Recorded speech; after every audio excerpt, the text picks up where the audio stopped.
everybody. Okay, so in this video, I didn't change my clothes, but I changed my scarf, and that's what matters. Does it look cute? I tried a new thing, and I feel like it's a noose. Anyway, today we're going to talk about what it means to compel information from somebody, which is like a very serious no-no thing to do. So basically, if you're anywhere, if it's somebody in your family, it applies to your family. If it's somebody in the workplace, particularly, if it's somebody at school, if it's anybody that you meet, unless you have an intimate relationship with them, and sometimes even then, it's not good to compel information from them. And what that means is that you are sympathetically asking them questions or framing inquiries in such a way that it makes them feel compelled to respond, that they are required in that interaction to give up personal information about themselves. So when we compel information from somebody, we can inadvertently out them if they are queer identified or LGBTQIA2+. If they're disabled, we can out someone as being disabled. It's not always our business to know someone's gender, someone's sexuality, or someone's ability.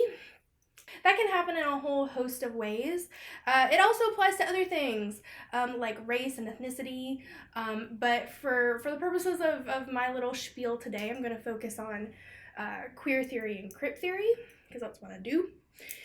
And so I just want to encourage everyone to think critically when you're out and about interacting with people, to ensure that you're not trying to compel information from someone, and that is that you're not putting them on the spot, that you're not framing inquiries in such a way that they feel like they have to respond and tell you personal information. One example of that might be that if I'm a TA at a university, which I am, if I was talking to a student, so one of my students, so here there's an asymmetrical power dynamic as well. I'm in a position of authority over them. Okay, they come to my office hour and they have an inquiry for me. So an example of compelling information from them might be, so by the way, I'm framing my questions as leading them to something. So example, by the way, why did you decide to write on queer theory? I notice you seem very, very invested in LGBTQ politics, particularly in our area here in Southern Ontario. Why is that? That's very interesting. And then I let that linger, and that builds up and puts pressure on them, and they feel uncomfortable, and eventually they are kind of coerced into giving me information about themselves. They might feel coerced into saying, actually, I'm straight, or actually, I'm trans. And in that moment, I've kind of crossed a line, right, in my professional life. I mean, I've never done this. This is just an example of what not to do.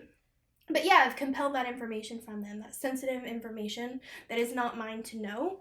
Now, a lot of people think, oh, this is common knowledge. I would never ever do that, like, duh.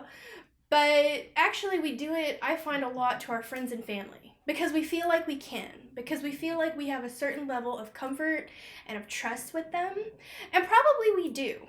But you should always let someone feel comfortable with you enough that they come to you, that they willingly offer that information to you. It's totally different if one of my best friends comes to me and sits me down and says, hey, Anna, I've got something that I've been, thinking about a long time, and I kind of want to share it with somebody, and I feel like you might be the person. And then they come out, or they say, I've been diagnosed with something, and I don't know how to deal with it, and I'm struggling and working through it. That's totally different, because I've not compelled it. I've not framed that interaction in such a way that they owe me something.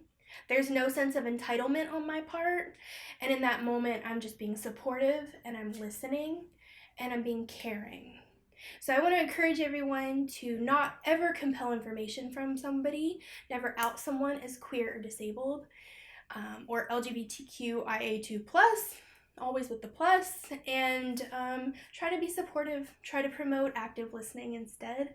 And if you guys want to know more about active listening, I can do a separate video on that, so feel free to like and subscribe, or hit me up at the Ipseity Collective.com. And you can always leave comments. I love to talk to you guys, to hear information. If you disagree, you're always welcome to. This is just my take on what it means to compel from somebody. And yeah, don't do it. Have a good day.